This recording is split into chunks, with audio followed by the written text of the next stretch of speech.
Action. Assalamualaikum warahmatullahi wabarakatuh. Bapak-bapak dan ibu saudara pemirsa Padang Panjang TV. Hari ini Selasa tanggal 23 Juni 2020. Kami sampaikan beberapa informasi melalui Kepala Dinas Kesehatan Kota Padang Panjang. Untuk itu kepada Bapak Kepala Dinas Kota Padang Panjang, kami persilakan untuk menyampaikan breaking news pagi hari ini. Silakan, Pak. Terima kasih.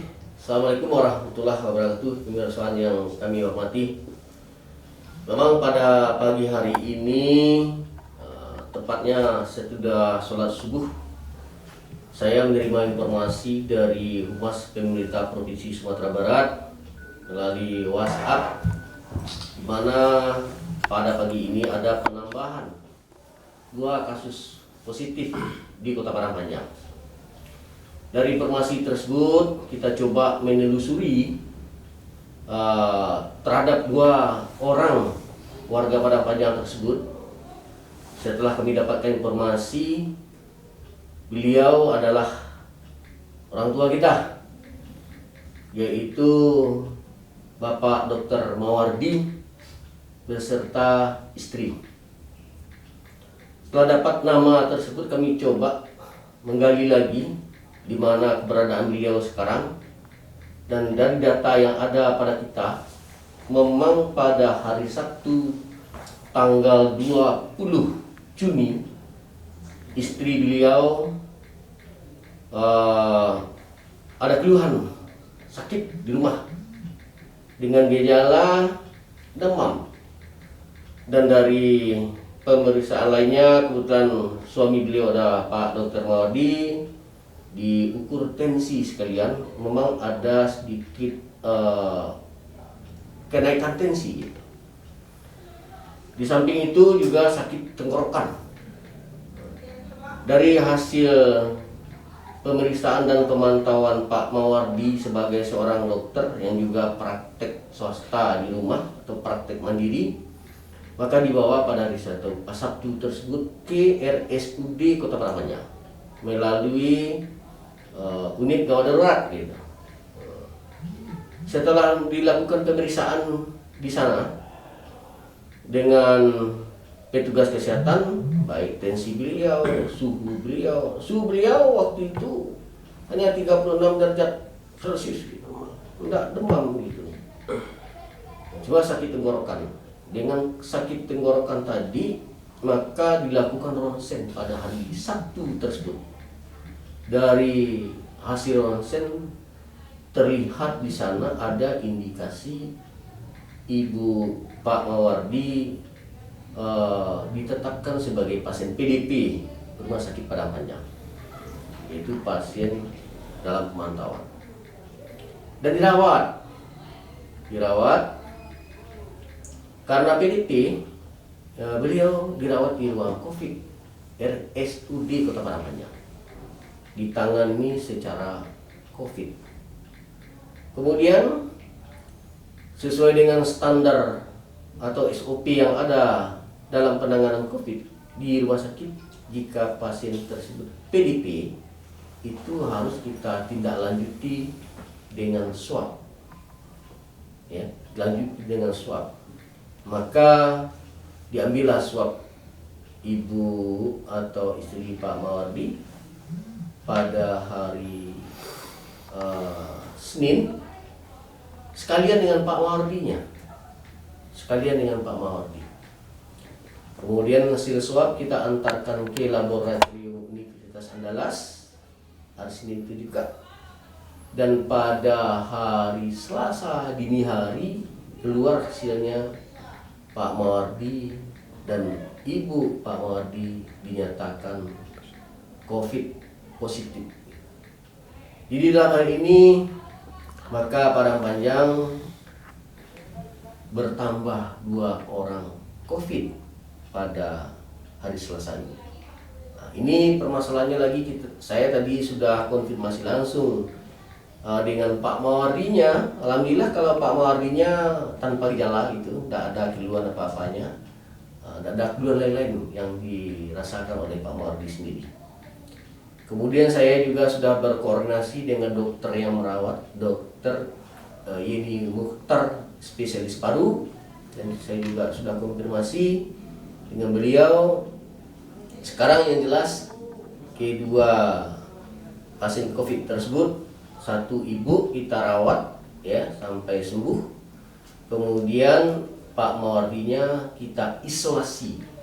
Pak Mawardi bukan pasien tapi adalah tetapkan sebagai orang yang kita isolasi karena COVID positifnya.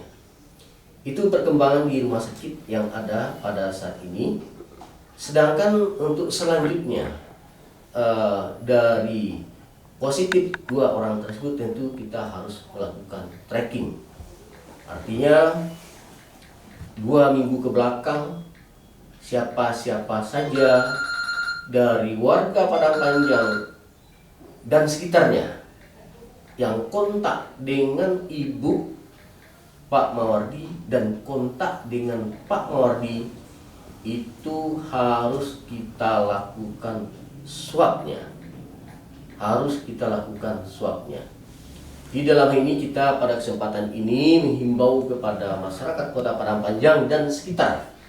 Nah, saya berani mengatakan dan sekitar karena Pak Mawardi adalah dokter yang melaksanakan praktek mandiri dan pasien beliau banyak, terutama warga Padang Panjang, dan di samping itu juga warga yang berdatangan dari Batipuh 10 Koto. Nah, ini kita himbau juga yang dari warga tanah datar ya, yang merasa kontak 2 minggu ke belakang dengan Pak Mawardi, dengan ibunya, segera melapor ke petugas kesehatan. Kalau di Padang Panjang bisa langsung melalui Dinas Kesehatan Kota Padang Panjang atau melalui puskesmas yang ada di Kota Padang Panjang. Sedangkan untuk yang Batipuh 10 Koto nanti dilaporkan ke puskesmas terdekat di masing-masing. Bisa puskesmas Batipuh 1, Batipuh 2, Koto Baru dan segala macamnya.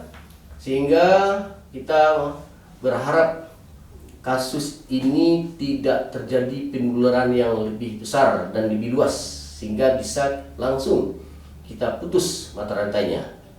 Dan pada kesempatan ini juga kami menghimbau kepada semua yang kontak tadi, yang merasa kontak, agar membatasi interaksi ya, sampai diswab dan sampai keluar hasil swab tersebut.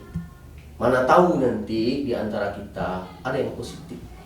Jadi tolong dibatasi dulu, dan kalau mau dikarantina silahkan melapor ke Dinas Kesehatan Kota Padang Panjang atau ke Satgas COVID Kota Padang Panjang. Kita akan karantinakan itu untuk supaya penyebar luasan daripada COVID ini tidak menyebar kepada masyarakat dan warga kita yang lainnya. Mungkin itu yang dapat kami sampaikan kepada kita semua. Taatilah ya himbauan pemerintah terhadap protokol kesehatan yang sudah disampaikan kepada kita semuanya, termasuk yang di kantor-kantor, di pusat-pusat keramaian, di pasar, atau di tempat-tempat umum lainnya. Tolong batasi dulu. Saya melihat selama ini dari kita semua seolah-olah seperti tidak ada masalah saja lagi kelihatannya. Kalau disarankan pakai masker, ya pakai masker terus keluar rumah. Pakai terus keluar rumah masker itu. Kemudian jaga jarak, jangan bersalaman, jangan berpeluk-peluk, jangan bergandeng tangan. Saya melihat seperti itu masih banyak. Di kendaraan juga demikian gitu. Di tempat-tempat keramaian juga seperti itu. Kemudian selalu cuci tangan. Selalu dan sering-seringlah cuci tangan pakai sabun gitu.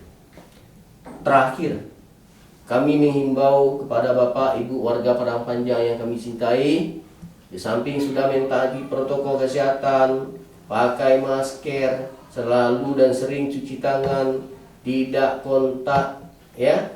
Dan yang tidak kalah pentingnya lah, upayakanlah semuanya meningkatkan daya tahan tubuh. Meningkatkan daya tahan tubuh kita. Ini tentu melalui pertama adalah pemenuhan kebutuhan gizi kita. Pertama, kebutuhan gizi. Menggunakan suplemen tambahan, alhamdulillah akan lebih baik. Bisa pakai madu, bisa pakai minyak zaitun, makan buah dan sayur. Buah peras daripada jeruk itu setiap pagi dikasih madu, itu akan meningkatkan daya tahan tubuh kita. Nggak perlu cari vitamin dosis tinggi ke apotek, mahal sekarang, di samping sulit itu. Cukup buah saja yang dipakai. Jeruk diperas itu tidak mahal, kasih madu, upayakan minum itu setiap hari. Dan kalau bisa diselang-selingi dengan buah yang lain juga boleh. Itu akan meningkatkan daya tahan tubuh kita semuanya. Yang kedua, istirahat yang cukup. Karena kurang istirahat itu akan menurunkan daya tahan tubuh kita. Kurang tidur itu menurunkan daya tahan tubuh kita. Kita akan mudah terserang oleh virus-virus. Bukan hanya COVID saja gitu, juga virus-virus yang lain. Di istirahat yang cukup. Kemudian aktivitas berolahraga perlu. Kan sudah dianjurkan juga di kesehatan. Aktivitas fisik itu minimal setengah jam sehari. Payah kalah itu.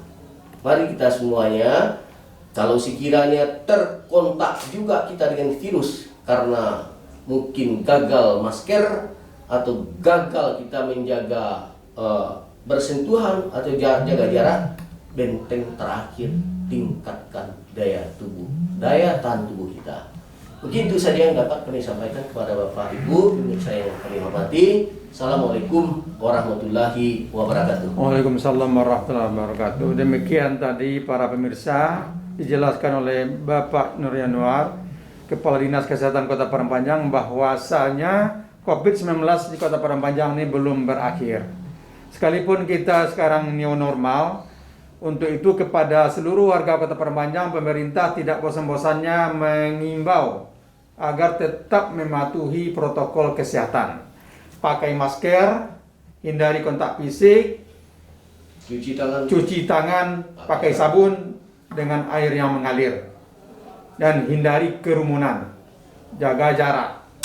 Jadi untuk itu kepada pemirsa, pemerintah tidak bosan-bosannya menghimbau kita semua, mari berhati-hati, kita bersama-sama saling mengingatkan untuk memutus mata rantai COVID-19 di Kota Padang Panjang ini. Terima kasih. Assalamualaikum warahmatullahi wabarakatuh. Waalaikumsalam warahmatullahi wabarakatuh. Kalau mau tanya silakan Pak.